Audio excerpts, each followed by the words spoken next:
Now tuning in to Earbud Media. Audio for everyone.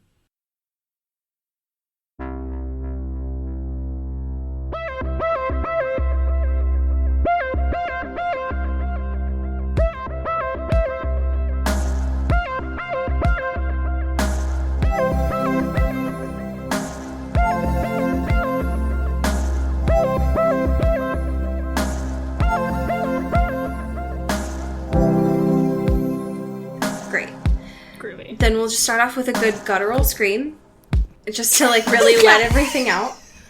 Just like, okay. Align our chakras. My family is like sort of asleep, so I can't guttural scream, well, but I'm guttural screaming in spirit. Inside. Just a really soft scream. Okay. Ryan's gonna do this full podcast in ASMR voice, Ooh. And I really love that idea. Hello. I'm just gonna be honest, Ryan, I didn't know that I had ASMR, that I could get ASMR. You are giving me, I think, ASMR right now. Why? Do I just have like a soothing voice? Just to have that professional honesty that I am like arching, like I am off of my chair right now because I'm so used to Cody and I just yelling at each other that I'm not used to someone coming in with just like professional calmness. And that is an odd experience. I'm saving it up for the episode. Okay. It'll come out at some point. point. All right. Well, maybe. I don't know. Who knows? Maybe I'll just be the calm through the storm. Yeah, I mean, fuck. Well, welcome to Into the ASMR, I guess. Heyo.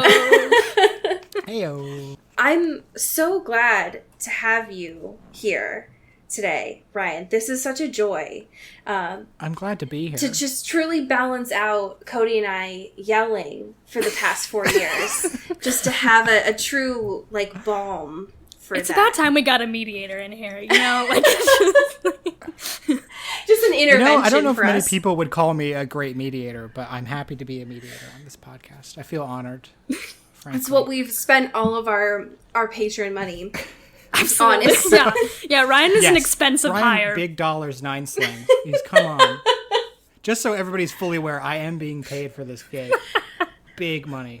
Big money. Just to be fully transparent, we don't pay any of our guests. We have spent and saved all of our budget just for Ryan. Yeah. We had one ad and we gave it all to Ryan.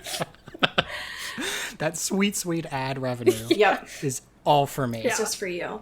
That's actually my prerequisite for going on podcasts. You have to give me all of your ad money or I won't appear. You know what? Know your worth, Ryan.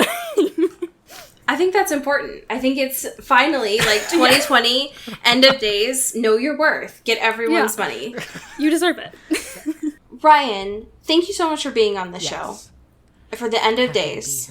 And to come on, especially for you, in truly the middle of the night. Yes, it really is the midnight sun. Oh my god. Okay, bye. 12 God bless. It's 12:17 a.m. British Standard Time. What a joy. I'm so glad that we truly did plan this out perfectly for you to be able to make that joke. Before we get into things, how are you doing? I'm good. I'm currently in between houses, so I am at my mother's house in the country, so there's not a lot going on. So this is probably the most exciting thing that's happened to me in 3 weeks, so I'm very, very excited to be here. What a cottagecore thing to be right, oh yeah. You're living your TikTok cottagecore fantasies right now.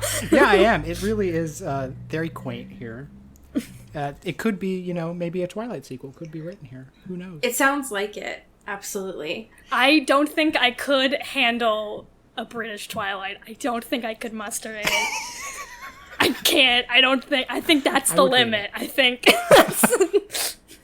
I would read it. I really want a quaint fanfic. Just very everybody in vests and little hats. Sure. And cups of tea. They're stomping on grapes or whatever.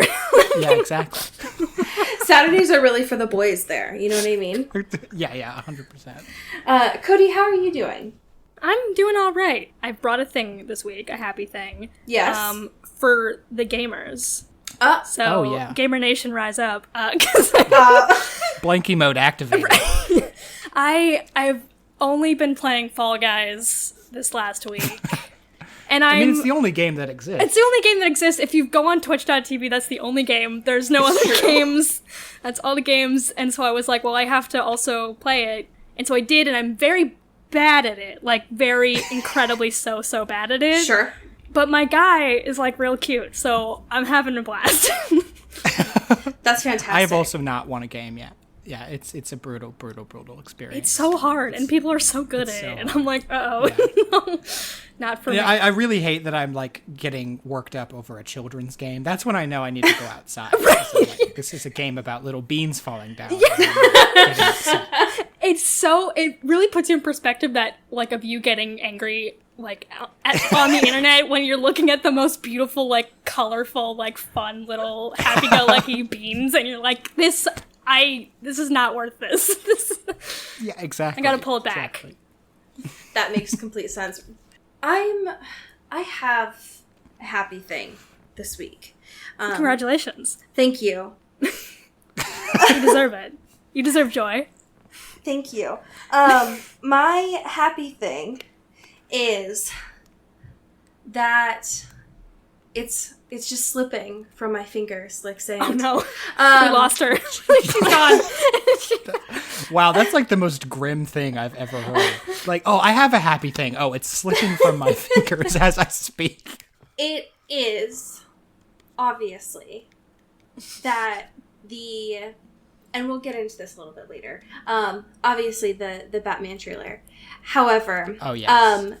Not just the Batman trailer, but specifically an edit of the Batman trailer that I saw this morning when I woke up. And it was the edit of the Batman trailer, but instead of the audio of said Batman trailer, it had the audio from the Cats trailer. Oh, I actually saw this. Put over it instead. And it truly brought me joy like I haven't experienced in some time. And it was really powerful. And some might say art, actually. I mean, I would agree, and I would like to point out that, like, it's all been downhill since Cats came out. I think we can pin There's been enough time 2020 since then. on We have the data. We can. Yeah, we have the data. We've collated. Yeah. Our sharpest minds have come together, and we said, Cats, that was the peak. That's the common denominator. How do we get back? I agree. I went to the movie theater after Cats. Can I remember what I saw? Absolutely not. So I think that was definitely the highlight of my time. And so I think it was, I want to say the Twitter user was like Elvis Presley or something on there. But it was, the way that it lined up was too uncanny. It was like too perfect. And it was amazing. Catman sparks joy. It did. Oh, it really, no. It was, Catman was powerful, and it was something to be thought of for sure. Before we get into Batman and all of his power, Ryan, could you give us some of your Twilight backstory, please? Yes, of course. I'd be happy to. So, since you guys asked me to come on, I've been really scratching my head, trying to remember how I got into Twilight. Because it was a phase in my life. It was a powerful phase in my life.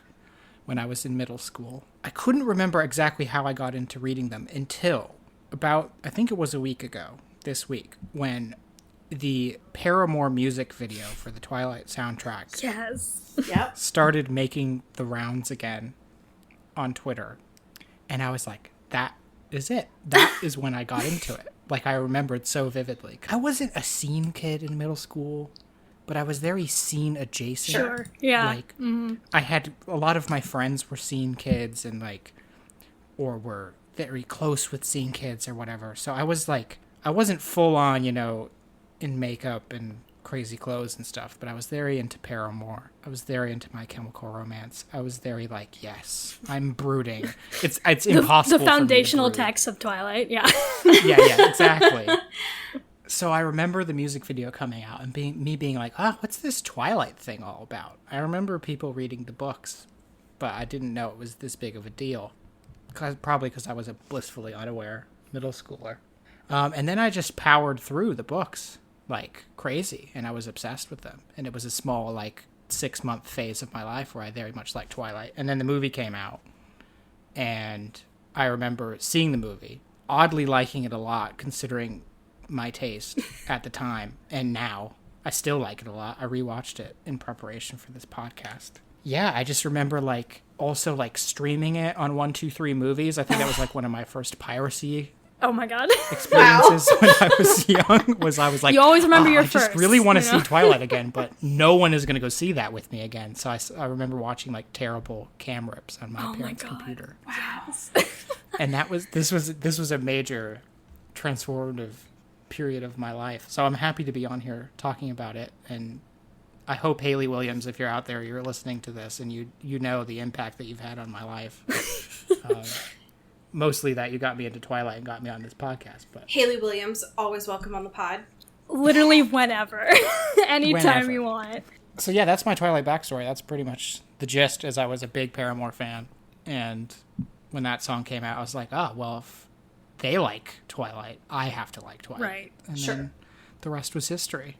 What I would give to be able to just watch a shitty cam rep of Twilight with audience like reactions like right now in 2020. Oh, I want it so bad. And I remember it vividly. It was a really horrible camera. Like you wouldn't steal a movie like level camera. Oh, It no. was so bad. Oh, my God. And like I remember the deer scene. Like just that's what I remember, and that being like, is that a deer? Like, it was so oh pixelated. But I needed it. I was like an addict. Gotta I was get my like, fix, "Ah, man. God, I gotta see, I gotta see Twilight again, please. no! I wish I could say that I wasn't in that phase anymore. That I had like left that phase in middle school. I understand that feeling so well, Ryan, because I haven't left that. You know, it's always going to be a part of me, so I haven't really left either. That's fair. It still lives within me very strongly. Was there a Hence why I'm character here. that you resonated with when you first watched the Twilight series? Oh, geez, that's a good question. Yeah, I've always been a big Alice fan. Hell I yeah. don't know why. Great choice. Like, Alice is just my homie. I would want to hang out with Alice. She's always the character that I lean towards, I think. That's a fantastic choice. I mean, listen. Great picture, too, so, Absolutely. you know. So, And right off the bat, was there anyone that you didn't like Didn't like. or didn't trust? Didn't trust. didn't trust is such a fun phrasing of that. It's like, I don't know about this one. Okay, so this is kind of a funny thing. I've never really understood Anna Kendrick. Go on. Like, I find her to be an enigma. Like, I don't understand her vibe. I don't dislike her. She's a bit of a lizard person, I think. Oh my God. Like, there's some strange thing going on there. So I inherently never trusted Jessica, Okay. Interesting. I think, yeah. when I watched. And then this book is interestingly, like, not validating it per se, but I'm kind of like, you see, there was always something. There's always something. Yeah. And now I'm reading Edward's creepy mind reading, and I'm like, maybe I was on. But I think it was more of an Anna Kendrick thing Interesting. than it was. She just seems, Like a theater kid? yeah, like she's got that, like, she maybe has, like, killed someone to, like, let a little steam off. Oh my god. But, like, she's only done it once. She's just too bubbly, I guess, in that, like, theater kid way that I kind of am like, what are you really thinking? Yeah, Edward's But description only of her is Edward not Cullen knows. nice, I will say. It's not forgiving. No, it's not.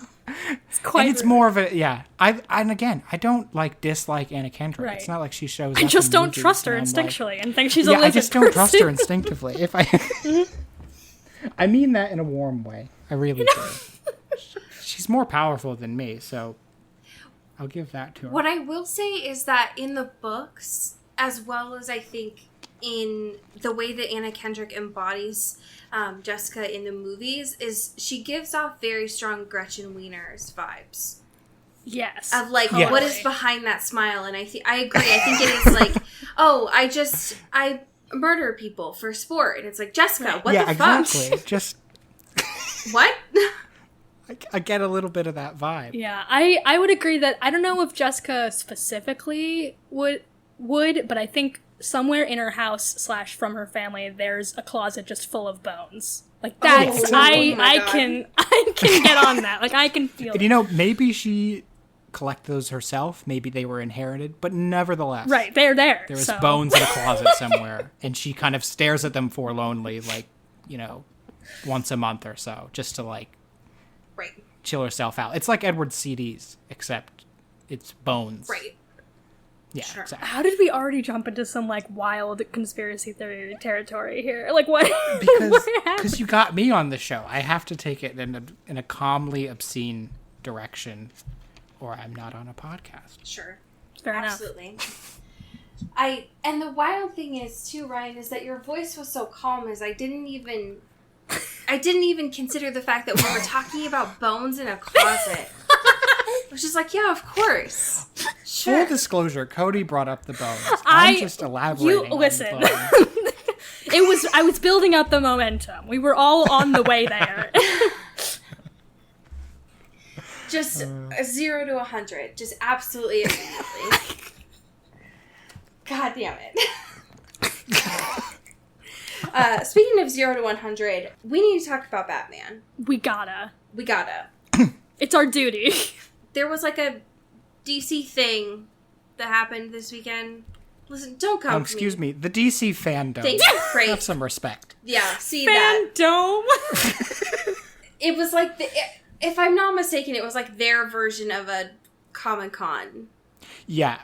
No, the funny thing is like the trailer leaked Yeah. like an hour before it was supposed to stream. It was so terrible that I was like, okay, I'm very excited about this, but I'm going to have to watch the live stream because I want to like actually see what the hell is going on. And when I went on the stream, when you started the fandom stream, there was like an intro video that you could not skip. And it was like this zoom through this like great hall with like little CGI people walking around being like, ooh, ah, like pointing at the walls of like DC footage. And they're like, welcome to the DC fandom. And it sounded like I was about to go into a death match. Oh, no. I was going to have to 1v1 someone in the DC fandom to get this Batman footage. But luckily not. Yeah, for all intents and purposes, people were very excited about the fandom. So more power to them. Sure. So, backstory on this. My boyfriend is like on Reddit, unfortunately. And that morning, he threw his phone in my face and he just like had photos of Robert. And I was like, what the fuck is this? And he's like, they're photos from the Batman trailer. I think it's going to leak later today. And I was like, cool. And that's when I texted Cody and I was like I had the fucking hot scoop. I was like, Batman trailer's going to leak today. And so I was waiting for it, but it didn't come until later that night. So we went out and grabbed food, and I was trying to be an attentive person, enjoying my partner, having dinner. And on the way home, like literally 2 minutes before we get into our apartment, my partner Chris is like, the Batman trailer's out. So immediately I pull our car over and he's like, we're not going to watch it on my phone in the middle of a parking lot. Just drive back to our place. We'll put it on the TV. And I'm like, no, Christopher, I have to watch it right now. And he's like, God damn it. So I need this. I need like, it. I have no impulse control. We have to watch it right now. And he's like, no. And so I wait like 5 minutes for us to get back home.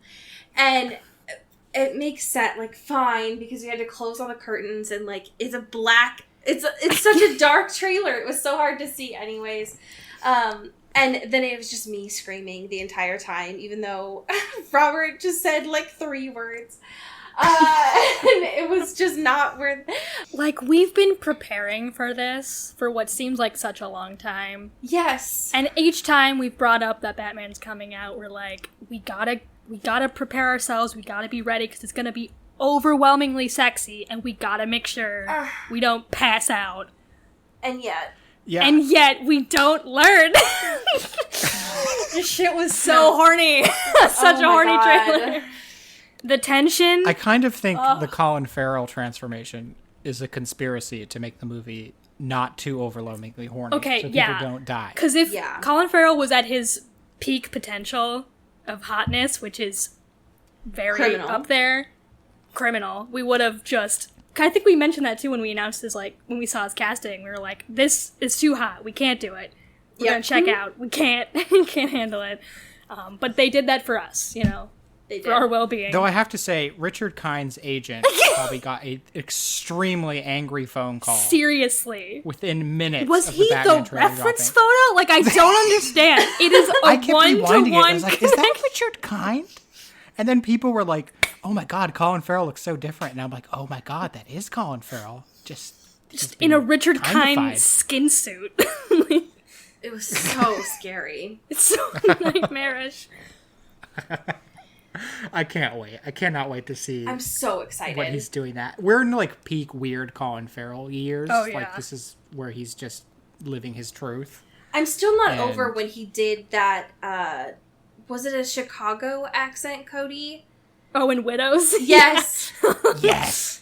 Oh, boy. Ugh. Yeah. Oh, what a God. time. Amazing. So bad.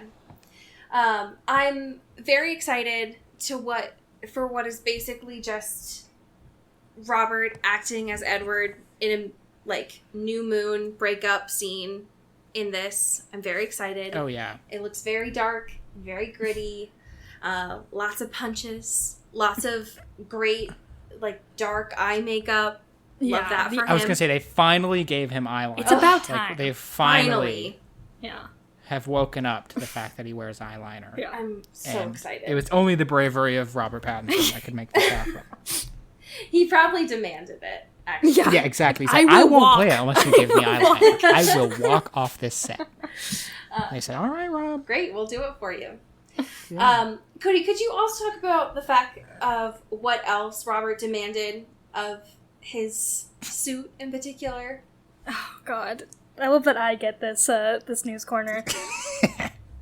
Robert demanded, or I guess requested, I don't know. He was like, I need to be able to pee in this suit. And he can now. Thank God. Great.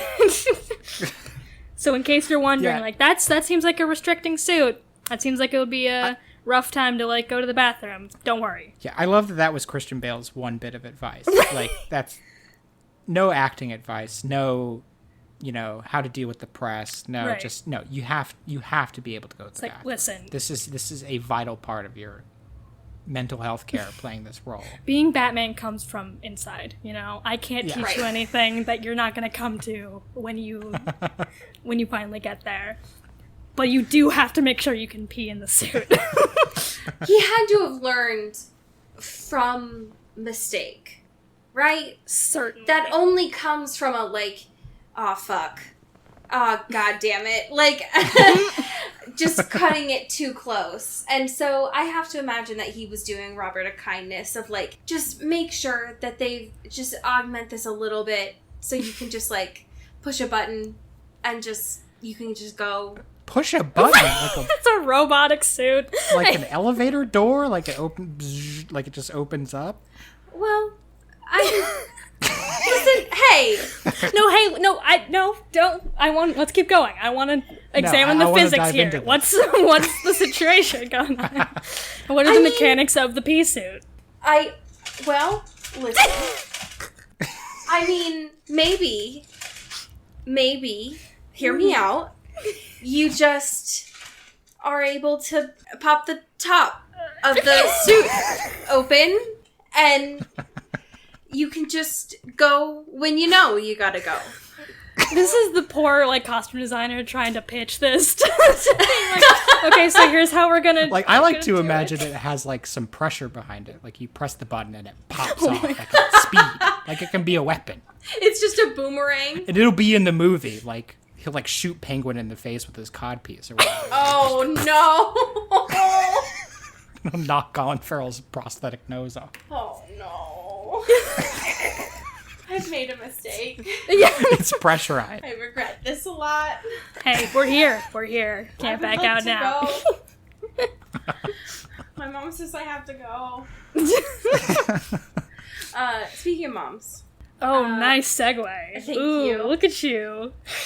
there's a piece that came out this past week from Cinema Blend that is saying that we have more than Stephanie Meyer to thank for Midnight Sun, even though we haven't been doing a lot of thanking her in particular. But instead that we should be thanking Stephanie's mother instead for this book. So apparently, in 2008, when Stephanie was like, "Fuck y'all, since you leaked this, I'm never putting this book out. Yeah. I'm gonna die with this clutched in my hands. Fuck you all." And according to Stephanie, she said her mother told her that if she just wrote the book through and like up until that meadow scene, that was all that her mother would need, and that she would leave her alone. And so Stephanie did. Forever, for context. Like, I will stop speaking to you. Yeah, that's all I need. I'll just leave you alone. And so Stephanie wrote up until that scene. She wrote it for her for Mother's Day. Because apparently there was nothing else that her mom wanted for Mother's Day. There's nothing else that she could get her. This sounds like a really elaborate, like there's still some bitterness over like she forgot Mother's Day or something. So she's like, I came up with this incredible story of a generation. It was just for her. And Stephanie said she didn't want anything except for the book. So, it definitely sounds like there's no bitterness, no passive aggressiveness on either party. But that is the story according to Stephanie. And now Stephanie Meyer's mom is getting 10% of all the royalties for Midnight Sun. Yes. So it worked in her favor. Yep. She's playing a long con, you know? She's like, this is going to be big. Going to invest early. I don't know that a lot of people asked for this. And I would be curious to know if her mother actually wanted this. But here we go. We have it instead. I'm very curious, before we get into these chapters, Ryan, were you planning on reading Midnight Sun? You know, honestly, probably not. Good. But there was a tinge, a slight, just like, hearing the Paramore in the back of my head, just like echoing. There was a tinge of curiosity. What could she possibly say? Because to me, it's like, okay, we kind of already know what happens, so what could this offer us? Sure. And I have to say, 8 chapters in, I'm feeling like not a lot. But we'll dive in. We'll get the hard-cutting analysis that the Into the Twilight fans are looking for. Yes. Yeah. So chapter 7 is a bit of an interesting one because of the fact that it is brand new content. We know this chapter 7 was the La Push chapter for Twilight. And so this is a brand new piece for Midnight Sun. Did you have any initial thoughts for this one, Brian?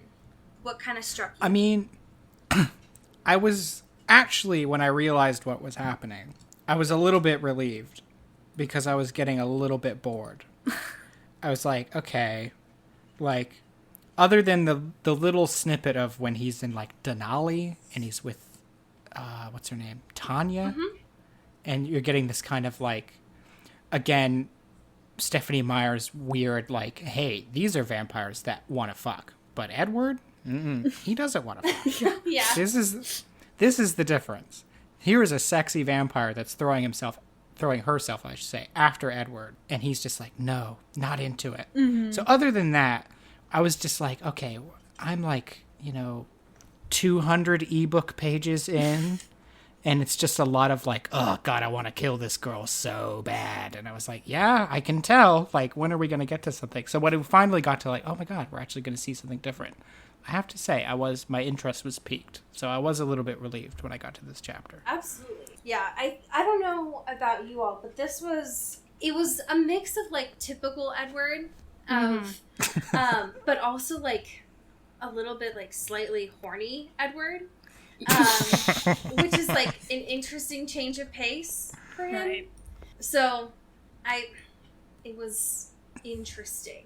I will say that. Yeah, this is an 100% yearn chapter. This is Oh just my it might as God. well just be called Yeah, yearning. Seriously. Yeah, it is just I'm just kind of brisking through it as we're talking about it, and I'm like, oh yeah, this is page after page of just yearning to himself. Yeah. Yeah. Well, and that's the problem with like the chapters that don't have Bella in them, because for some reason Stephanie Meyer can't write dialogue conversations with Edward with anyone else besides Bella, so she just does it. So she's like, let's just have 10 pages of monologuing. Is that cool? Great. That's what we're doing. And it's like, okay, I guess. But like, I feel like we can like branch out a little bit. Maybe talk to literally anyone else.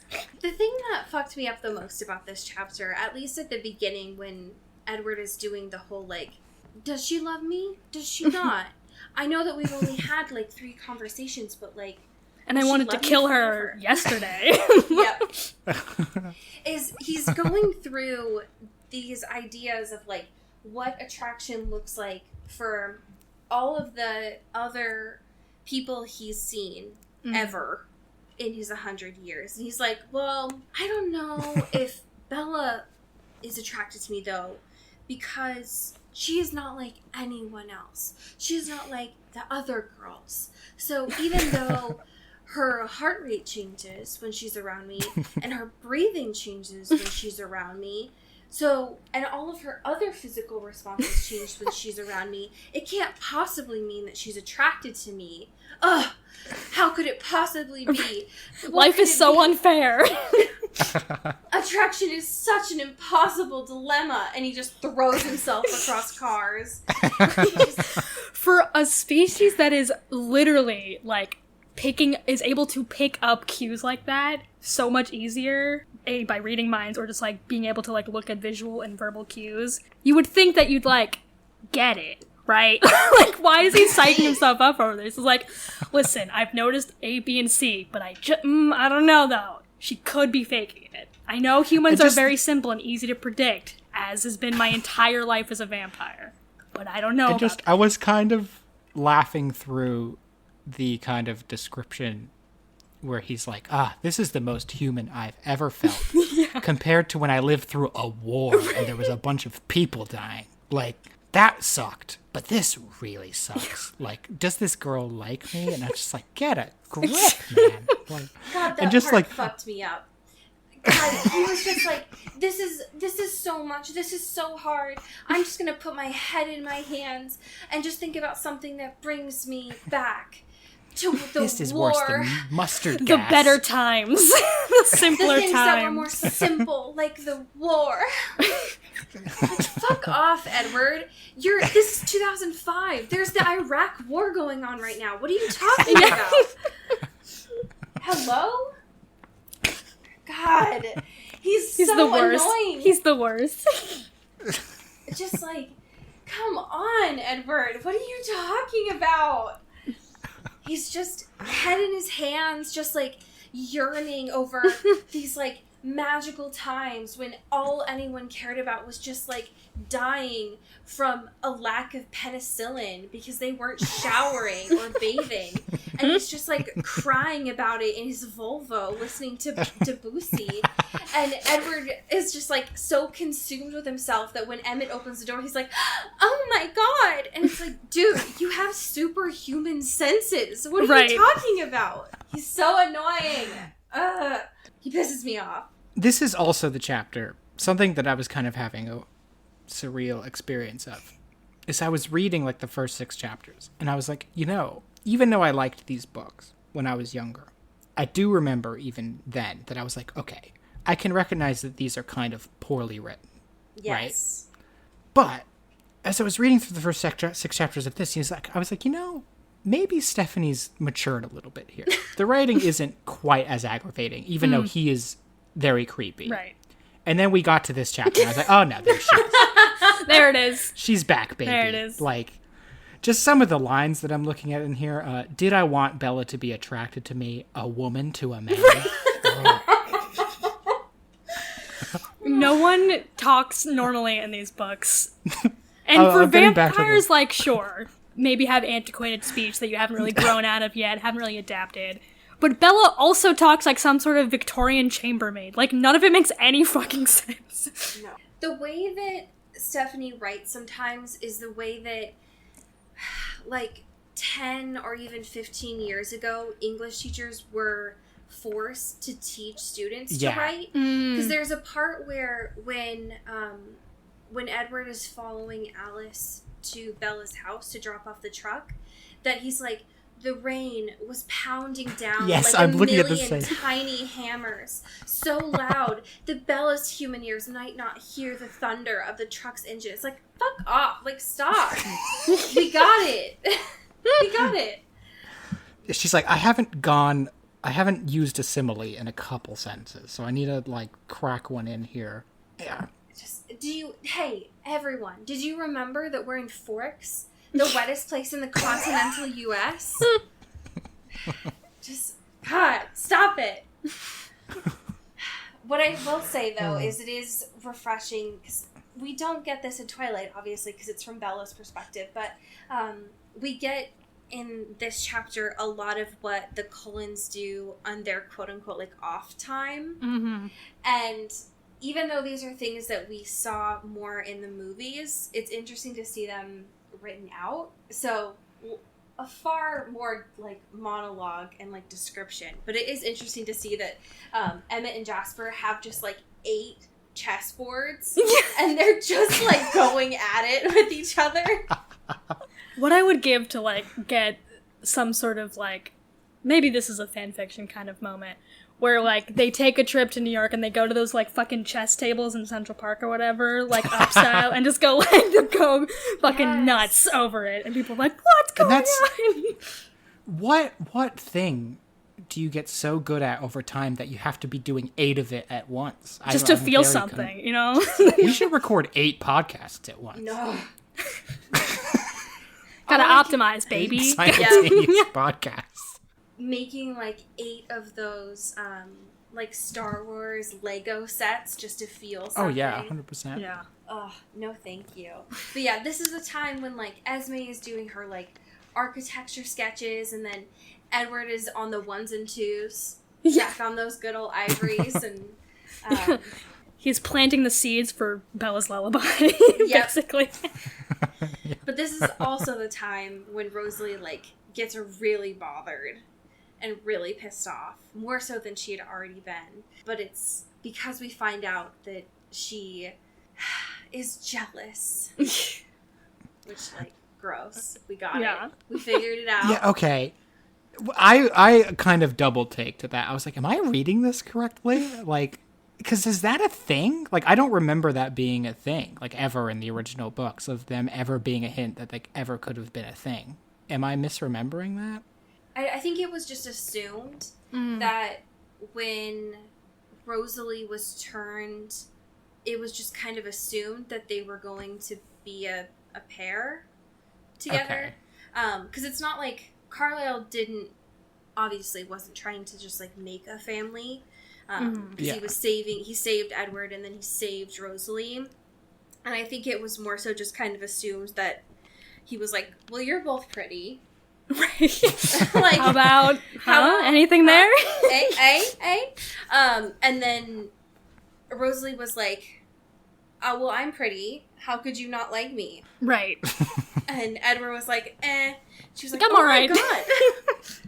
How dare you? Yeah, I think it's more too that, like, in line with that Rosalie's only, like, fucking motivation for anything in this is vanity and beauty and all that stuff, because she can't be complicated, because that's hard.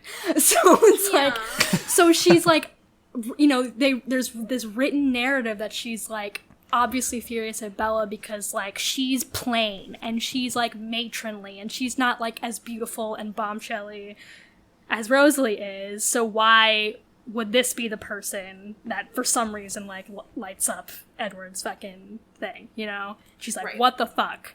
Edward's on the 1s and 2s. He's just doing his old Michael Bublé thing. Playing Creep by Radio. Oh my god, he would! Ezra's just loving it. Just like, yes, my son, I'm so proud of you. I love this new bit that you're doing. This new bit. The other thing, I know that it's meant to be, like, cute, but Edward's like, this is gonna work out, you deserve happiness, like, fate owes you that, and he's like, stop it, Mom, you make me blush. It's like, ah. Anyway, you're both like 100, please stop. Jasper's friends are coming in, good old Peter and Charlotte, but Edward and Emmett are also deciding that they're going to go do some guy time out in the woods. AKA just spiral in the woods together. Yeah, just guys being Like dudes. bros, You know? yeah. Yep. Yeah. It's for the boys. It's boy time. Fellas? It is indeed Saturday. Like, they do go on a It is Saturday. true. It's true. It is the day. Saturdays the day. are for the boys, and they're also for the bears. So they're just chilling. Emmett is having a great time. Edward cannot stay off of his 2005 phone because he is convinced that something is going to go wrong. Which, like, he's not wrong in the sense that, like, Bella did trip and scratch her hand in the bush, but nothing that, like, required his attention. So... Yeah, nothing that required him to be stuck to his Motorola Razr. Right, exactly. So, he's fine, actually. It's all... You know, I kind of want... If she continues down this prequel trend, I kind of want a book from the bear's perspective. I was really interested. Oh my god. Just a quick little... You know. Just a little ditty on the bear. Just like, you know, maybe a short story or maybe a whole series of novels. I don't know. They could go crazy. Just a whole saga. On the bears. I love that. Now, the chapter that really got me is chapter 8. Yes. And I'm very interested on this and how it did for you all. Because this is the Sunshine chapter, which is, I don't know that it's new. I mean, it is, like, obviously some new stuff. But we've heard some of this from Bella's perspective, because it's like, oh, when her hair's out in the sun, it's like, ooh, it's red. And it's also, unfortunately, when we get some more Mike Newton content, which... Wow. Oh, God. Because I hate him, personally. So, it's pretty gross. But, like, obviously, Edward's not there, because there's Sunshine, and he's just like, no thank you. I'm gonna fight the sun, actually, from these trees. Sorry, I'm allergic. I can't. I'm allergic to the sun, actually. What I do love about this is that, like, he's, like, obviously, like, watching from afar or whatever. Mike go up to Bella and be like, hey, you want to go out sometime? I think you're cool. And, like, he's just, like, ragging on him the whole time. And, like, first of all, fuck Mike Newton, obviously. But Fuck Mike Newton. he's doing this and he's sitting on his little perch being like, wow, what a fool. How could he possibly think that Bella's interested in her? Meanwhile, literally 2 pages ago, he was like, oh God, does she like me? Does she like me? I don't know. I can't tell. I don't know. It's like, bro, come on. Yeah, it takes a lot of... He's very smug about this, of being like, I cannot believe that you dare touch Bella Swan's hair. Yeah. How dare you notice that it has some red in it? I'm just gonna fucking uproot this young spruce tree. And when you touch her hair, I'm gonna clench my teeth so much when you just ask her out. And to be fair, like, Mike, you're very unobservant. Yes. You have not caught these clues yet, so I understand. However, Edward, you're also very unobservant, and you have heightened sensory skills. So Right. both of you aren't great, okay? Yeah. No cookies for anyone here. No cookies. God. Angel's the only one that gets cookies here, right? Seriously. Yeah, and the segue is gross. Like, as soon as he realizes about the Jessica thing. And Yes. just that little thing where he's like, oh, yeah, she's like got boobs. I'm into that. Bella who? It's What? like, oh, God. Wait, what? Bro, it's been 5 This is seconds. like a bird in the hand trails off. I'm like, oh, Stephanie. It's just awful. God. Yeah, I needed to take a shower after that. For so many reasons. Like, is it accurate that of someone, like, is that probably what Mike Newton would think about? Absolutely. Sure. Is it something that I wanted to read? Of course not. No. Of course not. No, I hated it so much. It also doesn't help. Like, this is my least favorite part. Well, one of my least favorite parts of reading Twilight is when when Jessica, I guess, cancels their original plans to go to Port Angeles that day. And so she goes out in her backyard and is reading her classic tome. And so Edward just goes out and sits on the tree and just watches her read. Super interesting date that he's chosen. And she's just like making all of these sounds and Oh my god. it's so gross. Yeah. It's probably the most hysterical couple pages that I've read in a book in a while, just this time around, because just like, let's talk about like the Spark Notes description of Sense and Sensibility. It's like, just like that, where she just goes into like 2+ paragraphs of Sense and Sensibility synopsis, just as a refresher, just to remind you the plot of Jane Austen's Sense and Sensibility, before she then goes into this weird like like rolling around in the grass, like horrible. Just like I'm a very fast reader, and sometimes I kind of inadvertently skip things. And I was like, wait, has she made this sexual? Like, is this supposed to be horny? Yeah, it's like, is she having some personal time that he's looking in on right now? And I was like, oh no, it's just really horribly subtextual, air quotes. Right. And it's just, and then when she just says Edmund, It's also so weird, like, paired with Stephanie, like, retconning Edward feeling some sort of guilt about it. Yes. Yeah. It's like, oh, well, I feel like a peeping Tom, or like, I feel guilt that I shouldn't be doing this. And it's like, motherfucker, come on. Like, are you kidding me? Like, you can't say that and then also just have him be like, well, I'm not gonna stop. Like, I hate it. I hate it so much that he's like, well, I want to be here. Like, I'm cool with trespassing, but also, right. I don't like it that I only feel bad about it because it's starting to get dark out, and that's like weird to me. Yeah. Right. Fuck Even though I off. come into her bedroom. His only worry is that he's been upstaged by a fictional character. Seriously. Like, in her weird dreams that he thinks she's having. Oh, God damn it, Edward. You're so gross. I hate him. I hate him so much. Ugh. Of course, he only stops when he hears Charlie's car coming. He can't really hear Charlie because I love Charlie to death, but he is head empty. No thoughts. I thought it would be hilarious if it was revealed that he also had no thoughts, but it wasn't that he can't read them. There's just nothing there. Yeah. Like, he just Yeah. is an empty dad. Just, I would have loved that revelation.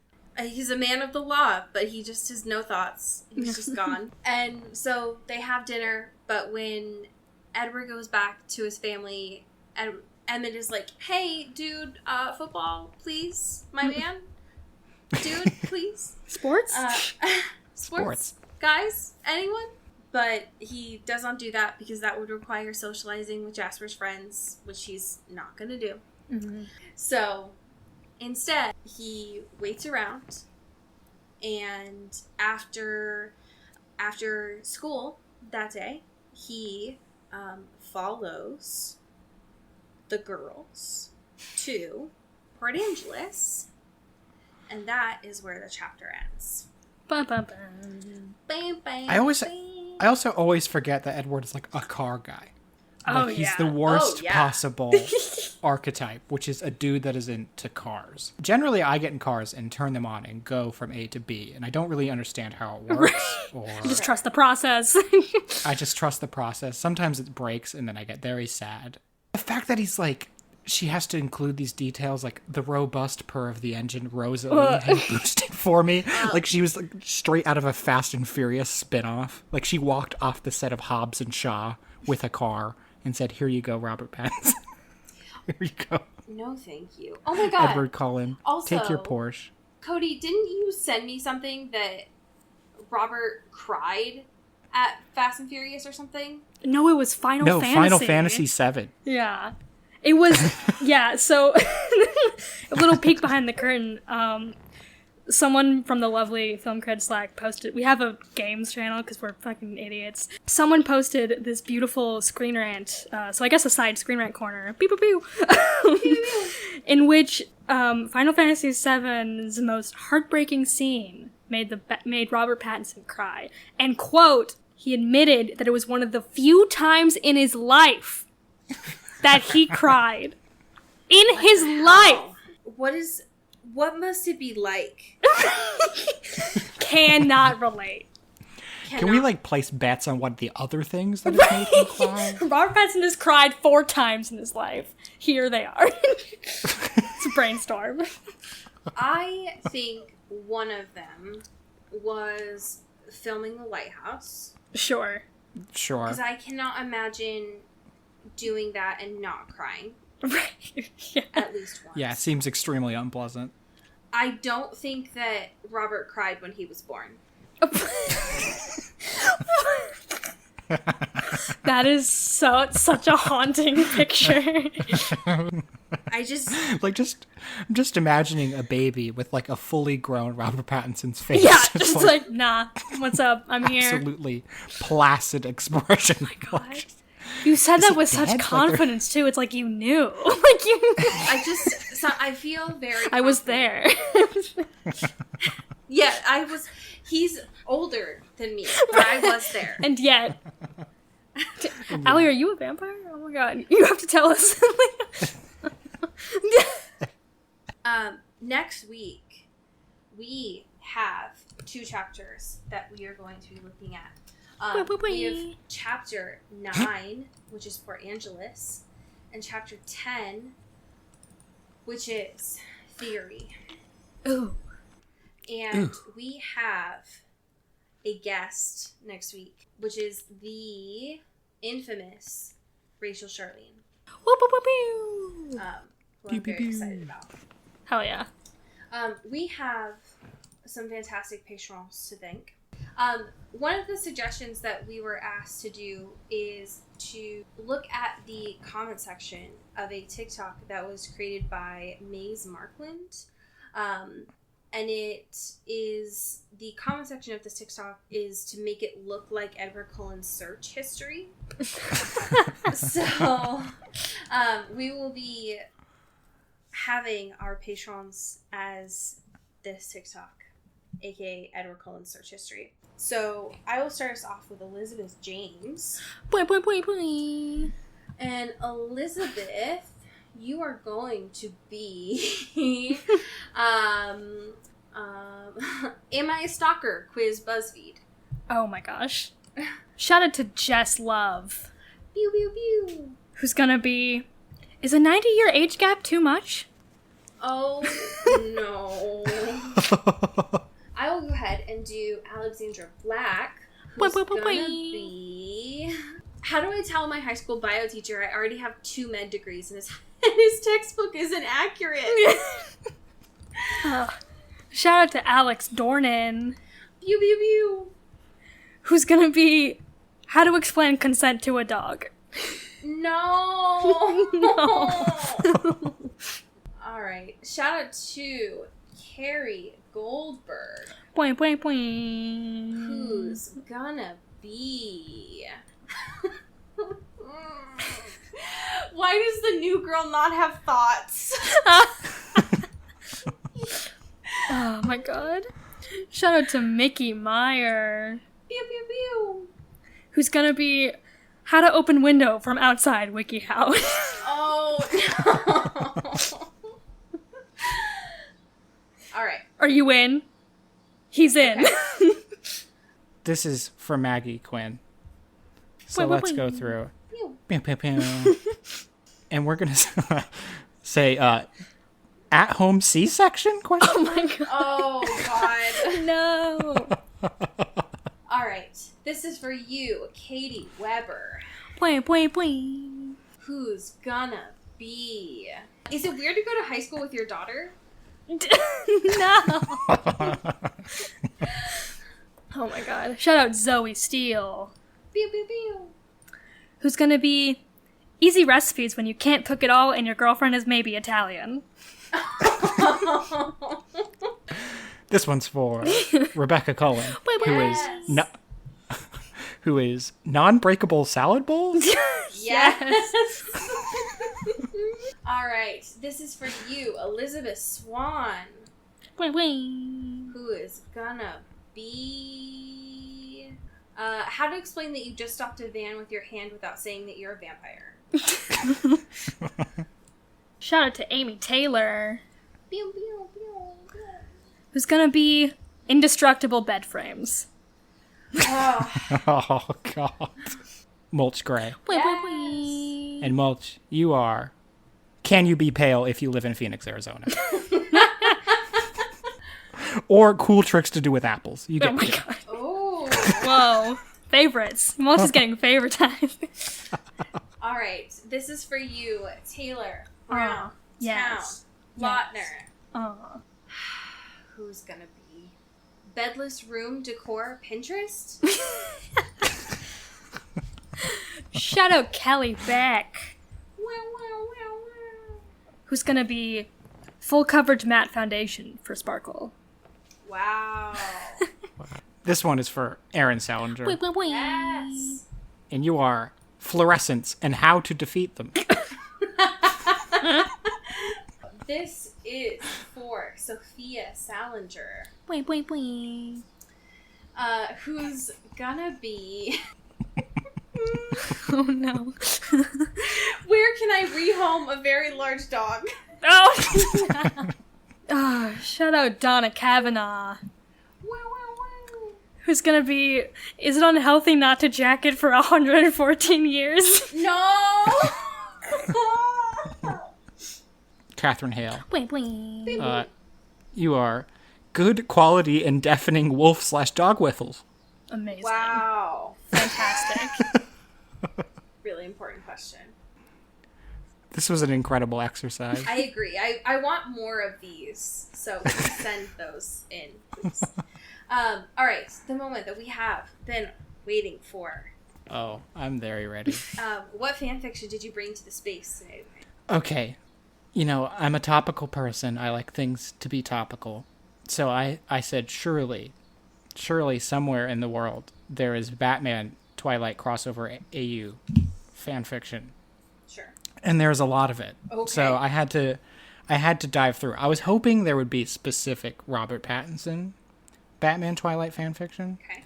There was not. It's too fresh. But I did find this amazing 6-chapter, 1,700-word fanfic by Gotham Knight John on fanfiction.net that is simply called Batman vs. Twilight. Oh my god. Okay. The short synopsis is Batman has to fight vampires and Edward Cullen and save Gotham City. So that's your context. Author's note. Hey guys, I wrote Batman vs. Twilight when I was young, so I could make my friend angry because she likes Twilight, and I do not. So, I did new version, which is better than the other one. Hope you guys enjoy, and it's not meant to be serious, so don't get upset. Okay. So guys, don't get upset. Okay, are you ready to strap in for Batman vs. Twilight? Absolutely. Okay. Batman was riding in his tumbler. He smashed a concrete out of the way. Then he saw a car crash and drive up to it and got out and had a look at the driver. Are you okay? He asked, but the person was dead. So Batman got back into his tumbler and drove off. And he broke through a fence like in Batman Begins, and it went all over the road. The police could not catch him because he was Batman. Batman got back to his mansion and parked the tumbler in the cave, and then went inside and changed into a suit, for some reason. Hello, Alfred, I'm back, said Bruce Wayne. Hello, Mr. Wayne, sir. How was your trip? Someone in car accident, but it was boring before that. Do you need dinner, Master Wayne, or are you not hungry? I am fine, Alfred, said Batman, and he went upstairs to bed. But then in Gotham, there was a man who was walking down the street, and suddenly a person punched him to ground, and he screamed. Who are you? He said, because he was afraid. My name is Death, because you are about to die. And the guy bit the man, and he died. Oh. Beautiful. I hope that's how the movie plays out. Yes, that I'm assuming is Edward Cullen. Yeah. Because you are about to die. I just want to read chapter 2 really quick, and then we can leave it at that, because there's an important revelation in chapter 2, which is a very brief chapter, I should add. Okay. So I'll leave you with this, and then I encourage people to look up Batman vs. Twilight, because it's a riveting story. Bruce Wayne went downstairs and got the cereal to eat, the cereal. No description of the cereal, it's just the cereal. And turned on to the television to doing some weights, and the news came on. This just in, there has been an attack on drivers on the road and guys in an alley last night, said the reporter. I don't think the person suffered, but they had bite marks on their neck. That means a vampire killed them. Bruce Wayne threw a weight at the television and it broke. The television, not the weight. An important note of context.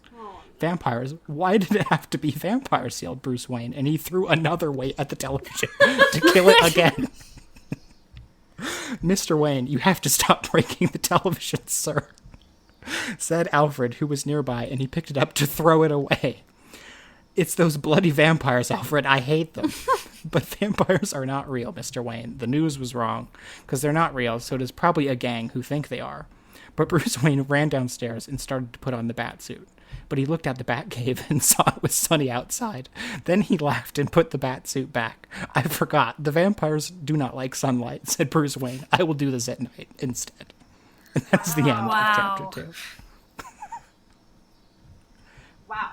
Thank you for sharing that. And that's the incredible Batman Twilight deep dive that I found, where apparently Bruce Wayne has a real hatred for televisions and breaks them frequently. I didn't know that you could kill a TV, but thank you for sharing multiple times. I also found a Joker Edward Cullen fanfic where they steal a Porsche. Oh my god. And they drive... They argue over who gets to drive the Porsche, so that was a strong consideration. Interesting. But yeah, there's a lot of interesting Batman Twilight fanfic out there. That's you are powerful so inclined. to know. Well, thank you. Ryan, where can people find and support you on the internet? You can find and support me on Twitter at Ryan Ninesling. I'm very boring. My Twitter is just my name. You can also find me editing at Film Cred. Woo! And you should pitch us there, because it's a wonderful supportive site, and I would love to edit your writing. And you can also find me freelancing wherever I will be taken. And, wherever the wind takes, Ryan. Wherever the wind takes me. Hell yeah. That's where I'll be. I'll be covering Fantasia and London Film Festival in the near future, so keep up with those. Amazing. And that's all I have to plug. I'm not very good at plugging myself. So that was a great plug. Don't be hard on yourself. No, I think you did a great job. You did a great plug. Well, I imagine that you on that side of the world will be able to see Tenet before we do. So enjoy. Yes, I actually am probably going soon, maybe. I kind of don't want to, but I also kind of do. So we'll see. Sure. Don't go to the movie theater. Don't go to the theater is my advice to listeners. But we shall see if I brave the landscape. Interesting. Well, we don't have them available here, so. Brian, it has been a joy to have you on. It's been a pleasure to be here. And we have so many more Robert movies coming out, so consider yourself welcome always. Oh, yes. I love to talk about Robert all day. For the inevitable Haley Williams episode that we have, you are welcome. Oh, yes. Please let me on. Just like my middle school self will just be so happy. I dyed my hair blue one year. I'm pretty sure that was a Haley Williams driven thing. It's probably the most scene kid thing I ever did. Well, as we say here in the Pacific Northwest, get bit and get wit. Woo! Into the Twilight is an Earbud Media production. Our theme music is by Eli Krauss, and our artwork is by Maddie Padilla. Follow the show on Twitter at Into the Twilight, and support us on Patreon at patreon.com/intothetwilight. Send us an email or a fanfiction at intothetwilightshow@gmail.com. You can find Allie at Into Wild Places and me at Cody Crow.